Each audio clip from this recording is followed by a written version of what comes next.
That is dramatic. All right. So yesterday, Mr. Mosier taught you guys day one of 4.6. Thanks again for Mr. Mosier. He is the man. Okay. Nobody understands. All right. We struggled. That's okay. Now it's helpful to keep these like hints living in our mind because like these are the things that we can do in order to create a system. So again, the goal is to get something that looks like this. Okay. So I don't have the filled in notes on here from yesterday, but remember you guys took this here and you made what we called an augmented matrix with this, right? So your solutions ended up on the rightmost column of your matrix that you guys made. And then our goal is to get the left side of it to look like an identity matrix. So if it's a 2x2, we're looking for 1, 0, 0, 1. If it's a 3x3, which is what we will shoot for today, then the goal is to get a diagonal of ones and then zeros everywhere else. So here are some things that you can do in order to accomplish that, okay? You can multiply a row by a number, which usually that ends up being like a fraction so that we can have a constant to end up with a value of 1. Like Colin did that for his second step on the one that's on the back board back there. He multiplied everything by -1/9 in order to end up with that 1 in that position, which is what he was looking for, okay? You can swap rows. Sometimes that's very beneficial to swap rows. You can do that. That way, if you can put a 1 in a place where you want a 1, then that's convenient to do that. You can add two rows together. You can multiply a row by a number and then add that result to another row, okay? So those are the 4 rules of our game. You guys like games, right? Just think of it like a game. It's a game, and those are the rules of the game. So here we go. And again, like gentle reminders, 1 column at a time is, what you want to do. Get as 1 in the first column first if possible. If not, that's okay. You can move elsewhere and then go back and get the 1. That's what Colin did for number 5 back there, okay? To get a 0 in the first column for any of those entries, use the first row. And then to get a 0 in the second column, use the second row, and then so on and so forth. So you guys did example 1. Now we are going to do example 2 and example 3. So first thing we want to do is we want to take this system of equations and put it into what is called an augmented matrix, okay? All right, so our coefficients are across top 1, -2, 3. And then in the middle, 3, -1, 2. And then 2, -3, +1. I should say this, but take some care to make sure that your system of equations is in standard form. What I mean by that is like, ax plus by plus cz equals some value. Make sure that it is in that form, okay? And then we put a dashed line to separate our coefficients from our constants all the way to the right, okay? So again, the goal is to get a diagonal of 1s and then zeros everywhere else, okay? Here's the good news. I have a 1 in my first entry, top left, so that's pretty great, okay? So now what I would focus on doing is turning the values underneath that 1 into zeros, okay? So what I'm going to do is I'm going to, since I have that 1 there, oh man, I got it on my sweater too.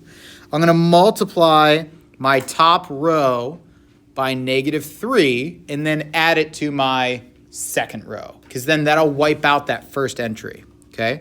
So to show my work, I would write this, -3 times row 1 plus row 2. That's probably your most common operation is to multiply a row by a number and then add it to another row, okay? All right, so what I am affecting is row 2. So I can write down my other rows because they're not going to be affected in this case. All right, and then I'm just going to copy this down. Okay, so then if I multiply -3 times row 1 and I add it to row 2, -3 times 1 is -3, -3 plus 3 is going to be 0, which is what I was after.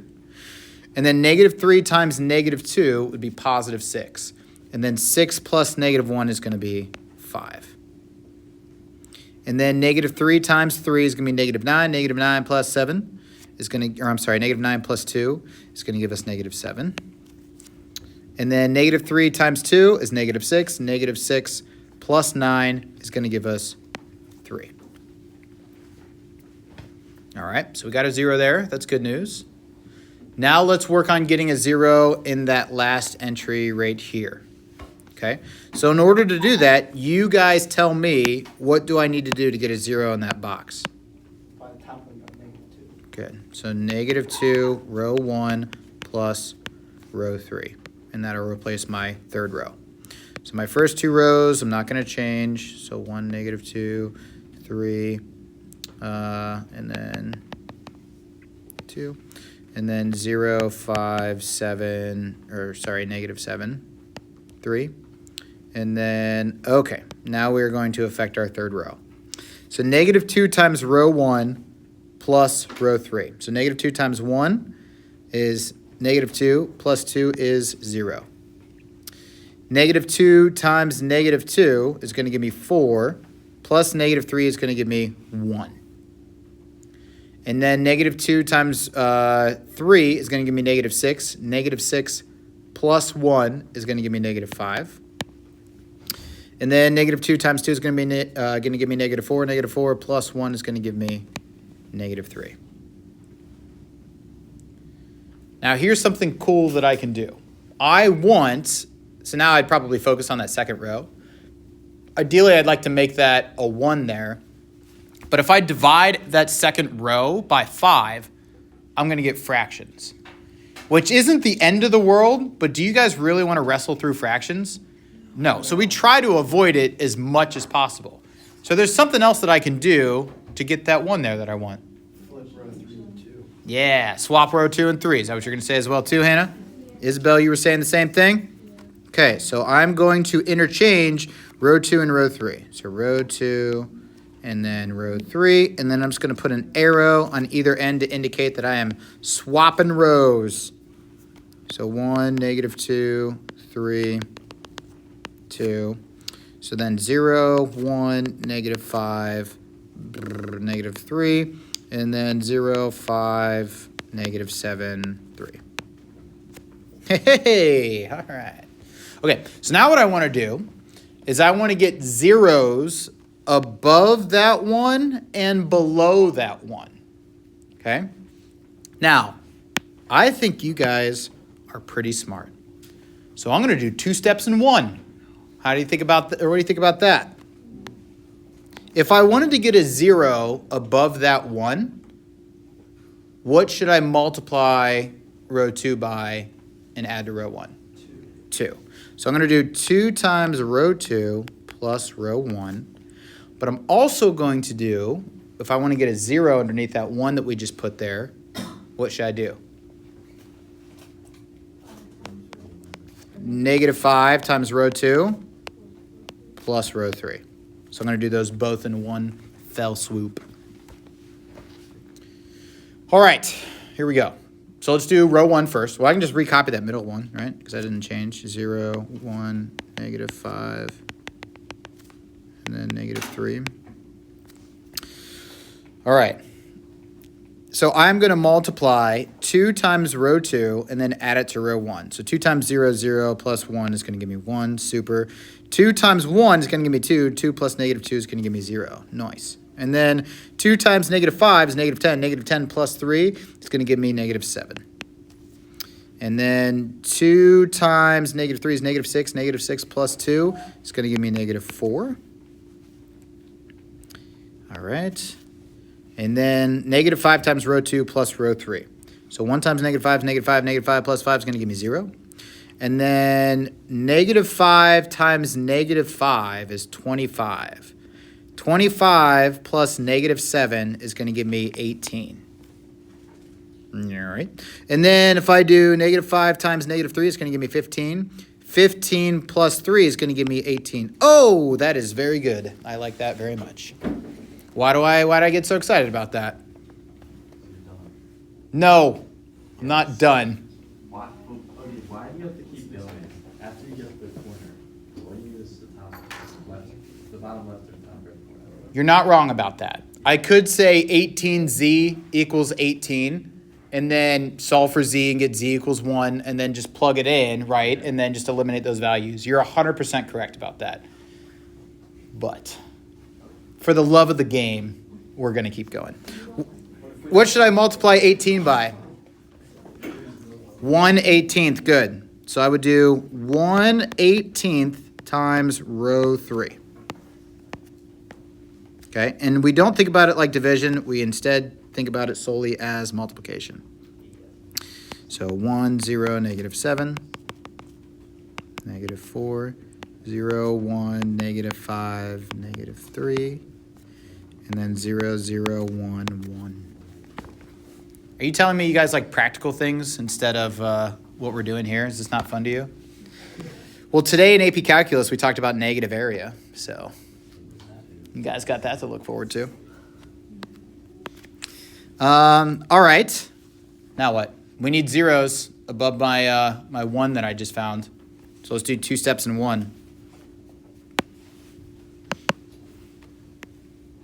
Talk to me.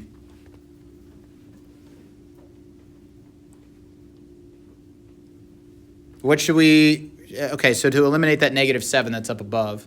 7. Yeah. So 7 times row 3 plus row 1. And then we also want to do what? Times 5. 5 times row 3 plus row 2.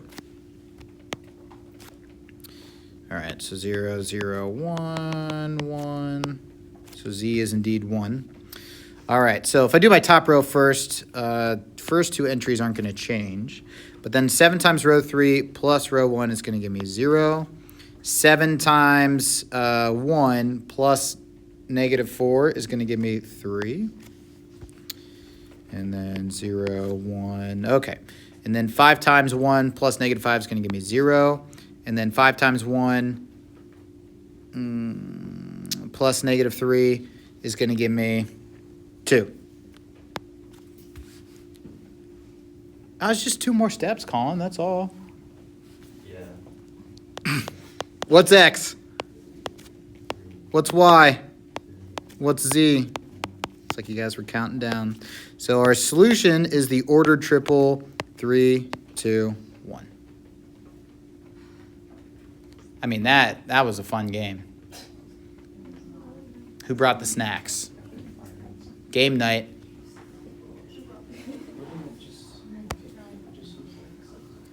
Another one. Yeah, you could use substitution for sure. But you really want to substitute with that? Like that's... I don't want to do 18 steps. Let's count them, Charlie. It wasn't 18. 1, 2, 3, 4, 5, 6, 7. 7 steps. Lucky number 7. Did you guys... All right. If I were to do like substitution or elimination on the quiz, Wrong. You saw the last quiz. I told you I don't know. specifically what you had to do. How many of these will you put on the class? How many do you want, Isabel? Like 7 of them? Just 7 questions just like this? Now I'm going to do my own thing. Because these are taking up so much time. Oh, man, but it's like easy. This is like easy points. Just like the other matrix stuff you guys did. You killed that quiz. It was easy stuff. We don't have that time. Oh, we have nothing but time, Isabel. Are you gonna give us like 30 minutes of I'll give you an appropriate amount of time. Hey, chatty substitute? no chatty substitutes. I'll be here that time. That was really interesting. That's funny. Hey, what should I do for the first, my first operation? What am I doing? Row 2 times 2. Even easier than that, Colin. You flip all the rows to get the ones where you want the ones to be. Yeah. And I'm just going to swap row 1 and row 2. So row 1, swap with row 2. We're just going by color.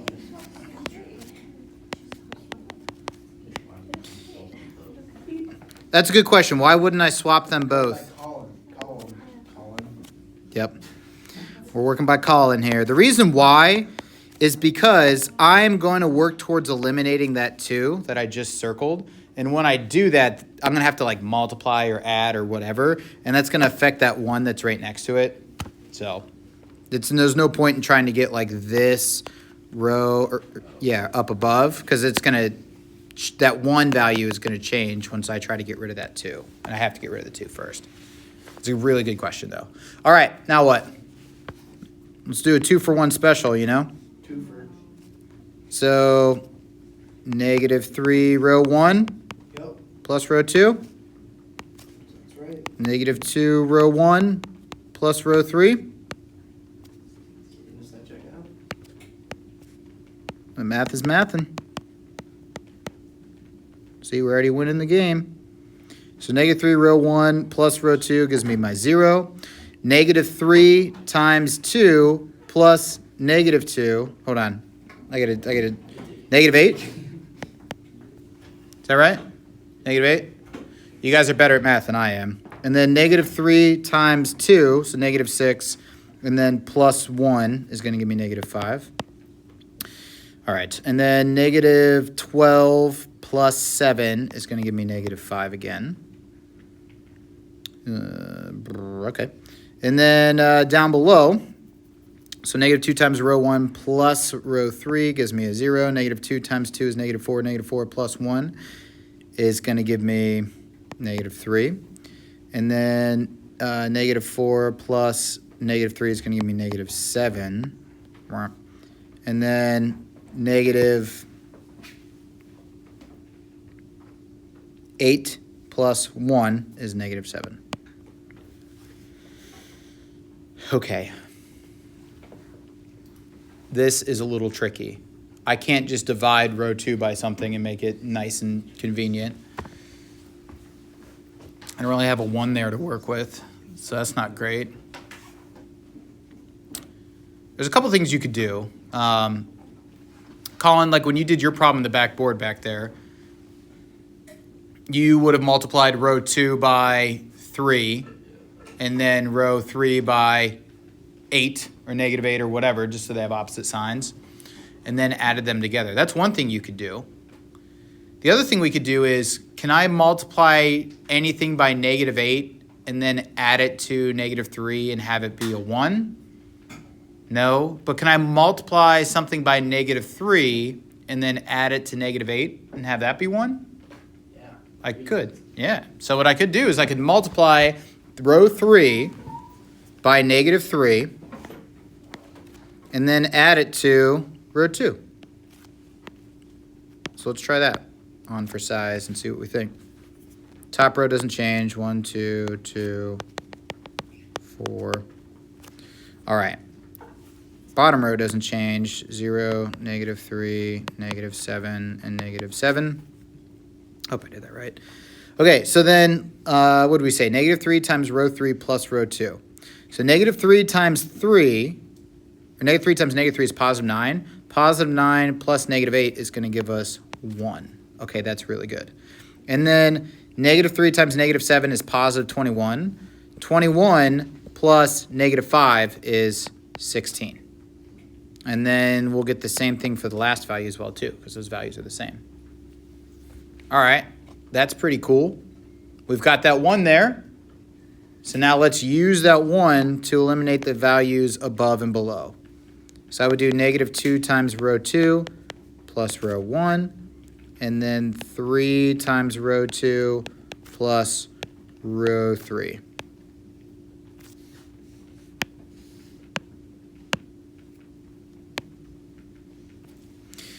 Okay, all right, so then row 2 didn't change. 0, 1, 16, 16. Get that out of the way. Okay, so -2 times row 2 plus row 1. Still get a 1 there, so -2 gives me my 0. -2 times 16 is going to give me -32. -32 plus 2 is going to give me -30. Okay. And then -16 times -16 times -2 is -32. -32 plus 4 is -28. Oh boy. All right. And then 3 times row 2 plus row 3, 0. 3 times 1 is 3 plus -3 is 0. 3 times 16 is 48. And then 48 minus 7 is 41. And then 48 again plus -7 is also going to give me 41. Oh! Oh! Yes! What can we do? 1 Over 41. times row 3. Gets me to where I want to be.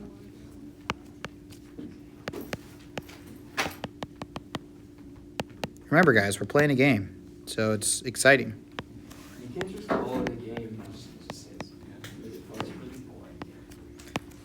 Well, I think you guys need to update your definition of fun.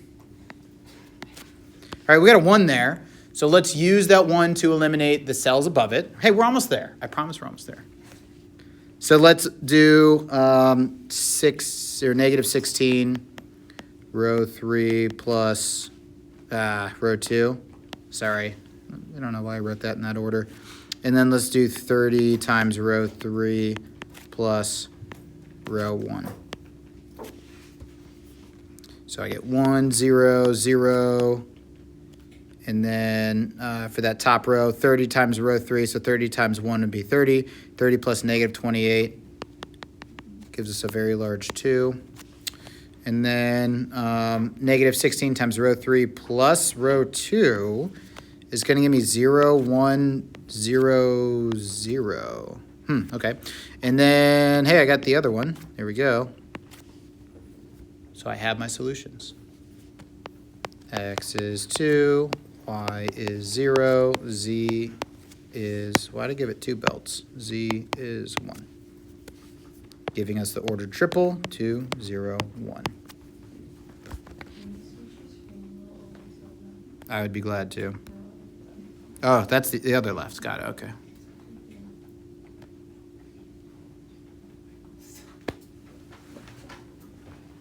My kids are still working on teaching me left and right. They're getting there, though. Okay. Your homework is to finish the last 3 problems on that PDF, or to do all 8 problems on that PDF, depending upon if you got a chance to do any of them yesterday. There's a QR code at the end of the PDF that has your solutions. So if you scan it with the device that you're currently holding, then it will give you the solutions. Oh, it goes to Delta Math? Because you're not in my class? All right. Well, then my objective is to figure out how to fix that issue for you guys. It says, like I said, it says I have a class in there. I've never used Delta Math, so I'm sorry. It says I have a class, and it says all of you guys are on my roster. Yeah, you just have to. You have to join, like, is there a course code that you need? I don't even know where to find that. They don't make it very intuitive. I'm going to pass out your quizzes, and then I'm going to look at that.